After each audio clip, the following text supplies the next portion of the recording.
Good evening student, welcome again to the another lecture of biochemistry. और आज हम पढ़ेंगे inborn error of amino acid metabolism and only aromatic amino acid.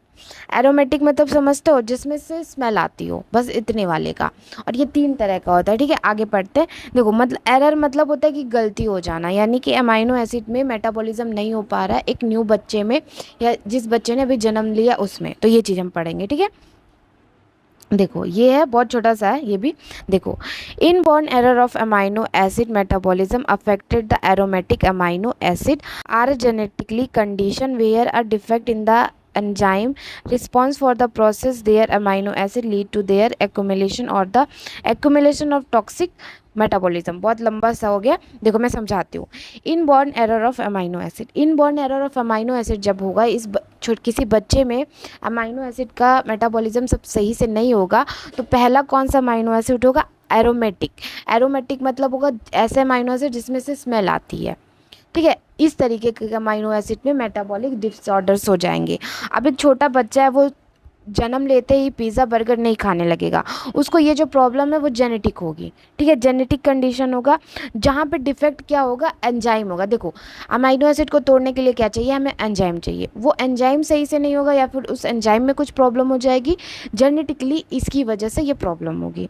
ठीक है, responsible for the process of amino acid lead to accumulation हो जाएगा आपकी body में, या तो उस बच्चे की बॉडी में अमाइनो एसिड का एक्यूमुलेशन ज़्यादा हो जाएगा, या फिर वो अमाइनो एसिड जो इतना इकट्ठा रख रखा है उससे टॉक्सिसिटी जनरेट हो जाएगी उसकी बॉडी में।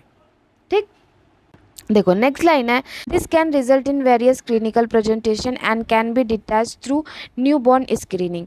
ये जानते हो, ये आपकी बॉडी में, उस एक छोटे से बच्चे की बॉडी में बहुत सारे क्लिनिकल फीचर्स पैदा कर सकते हैं, साइन एंड सिम्टम पैदा कर सकते हैं। ठीक है, बच्चा वीक हो सकता है। देखो, अमाइनो एसिड क्या है? पूरा का पूरा प्रोटीन है। ठीक है, जब बॉडी में प्रोटीन ही नहीं किसी के रहेगा, एक खास करके एक छोटे बच्चे में, क्योंकि उसको मसल बिल्डिंग की ज़्यादा ज़रूरत है, अगर उसमें ये सारी चीज़ें नहीं होगी तो सबसे पहले उसकी बॉडी बिल्कुल सूखने लगेगी, दिखेंगे ही नहीं। ठीक है, इस सबसे बड़ी ये प्रॉब्लम है। और बहुत तरह के साइन एंड सिम्टम्स होंगे। मेटाबॉलिज्म नहीं होगा तो बॉडी हो सकता है बच्चे को बार बार वॉमिटिंग हो, वॉमिटिंग की वजह से डिहाइड्रेशन हो सकता है। अब एक न्यू बॉर्न में 6 मंथ तक माँ के मिल्क के, यानी कि ब्रेस्ट फीडिंग के अलावा कुछ नहीं देना होता है। ठीक है, और वो पूरा का पूरा मिल्क क्या है? मोस्टली प्रोटीन ही है। ठीक है, इसकी वजह से ये प्रॉब्लम हो सकती है। और इसको हम डिटेक्ट भी कर सकते हैं, जब छोटा बच्चा जन्म ले तब उसकी स्क्रीनिंग हो सकती है, और इसको हम पता कर सकते हैं कि बच्चे में ये प्रॉब्लम है, तभी हम मेडिकेशन से इसको ट्रीट कर सकते हैं। की पॉइंट्स है कौन कौन से, वो देखो। Aromatic amino acid, aromatic amino acid 3 aromatic amino acid होते हैं, फेलेनिन, ठीक है, ट्रायोसिन एंड ट्रिप्टोफेन। 3 तरह के जो अमाइनो एसिड है उसको एरोमेटिक अमाइनो एसिड बोला जाता है। ठीक है, यही अफेक्ट होता है मेनली। एंजाइम डिफेक्ट, देखो मैंने कहा कि म्यूटेशन की वजह से, किसी जीन के म्यूटेशन की वजह से जो अमाइनो एसिड को ब्रेक करना है वो वाला एंजाइम नहीं बन पाता, इसकी वजह से ये प्रॉब्लम हो सकती है। ठीक है, मैनिफेस्टेशन, क्लिनिकल मैनिफेस्टेशन जहाँ भी लिखा है उसका मतलब होता है किसी चीज़ का साइन एंड सिम्टम। इसमें क्या हो सकता है? Phenylketonuria can cause intellectual disability it left untreated. अगर इसको अनट्रीटेड छोड़ दिया जाता है तो फिनोक्यूटोयूरिया हो सकता है, यानी कि आपकी बॉडी में, आपके ब्लड में कीटोयूरिया नाम का एक सब्सटेंस होता है, उसकी ज़्यादा हो, वो उसका मात्रा ज़्यादा हो सकता है। नेक्स्ट है tyrosinemia can cause liver and kidney damage. ये एक तरह का और है। देखो, अमाइनो एसिड जब एक्युमुलेट होगा तो ये तो 3 एरोमेटिक वाले हैं, वो इकट्ठे होंगे तो आपको किडनी के, लीवर के डिफेक्ट हो सकता है, और आपकी बॉडी में, आपके ब्लड में फिनोक्यूटोयूरिया एक सब्सटेंस होता है, वो बढ़ सकता है। ठीक है, उसके बाद है न्यूबॉर्न स्क्रीनिंग से आपको इसको पता कर सकते हो। Newborn screening program help identify this disorder early, allow for the timely intervention and the treatment, often dietary restriction और medication।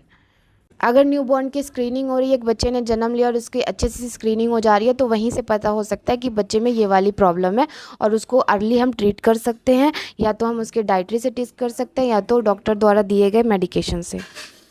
ये हो गया आपका की पॉइंट, यानी कि ये वाला पॉइंट आपका पूरा का पूरा कंप्लीट। इसमें सिर्फ इतना ही पढ़ना, ज़्यादा नहीं पढ़ना। देखो, एक चीज़ मैं तुमको आज बता रही हूँ, एक ट्रिक बता रही हूँ। ये क्या है? एक बेबी वाली प्रॉब्लम बता रही हूँ, छोटे बच्चे वाली। जो छोटे बच्चे वाली डिजीज़ है, छोटे बच्चे वाली प्रॉब्लम है, छोटे बच्चे को जो पूरा पढ़ना है, उसके लिए अलग से आपको 3rd ईयर में है चाइल्ड हेल्थ नर्सिंग। उसमें डिटेल में सिर्फ और सिर्फ बच्चे के बारे में पढ़ना है। तो मैं ऐसा अपने हिसाब से बना के चल रही हूँ कि ये क्वेश्चन बिल्कुल भी इम्पॉर्टेंट नहीं है। आ सकता है, मैं ऐसा नहीं कहूँगी आपके सिलेबस में आ सकता है, बट एक होता है इम्पॉर्टेंट पे रखना, तो आप इसको नहीं रख सकते हो। मैं इस हिसाब से चलती हूँ। आप जब कोई भी सब्जेक्ट पढ़ा करो, एक बार सोचा करो कि इस सब्जेक्ट के लिए ये चीज़ ज़रूरी है या नहीं। तो मुझे नहीं लगता इतना ज़्यादा ज़रूरी है। इतना मैंने पढ़ा दिया, इतना आप खुद पढ़ लेना, ठीक है। और आपको एक्स्ट्रा पॉइंट की ज़रूरत होगी, लगेगी, तो आप गूगल से, यूट्यूब से देख के कहीं से भी पढ़ लेना। मेरे अकॉर्डिंग इतना मोर देन इनफ है। Thanks for watching this video.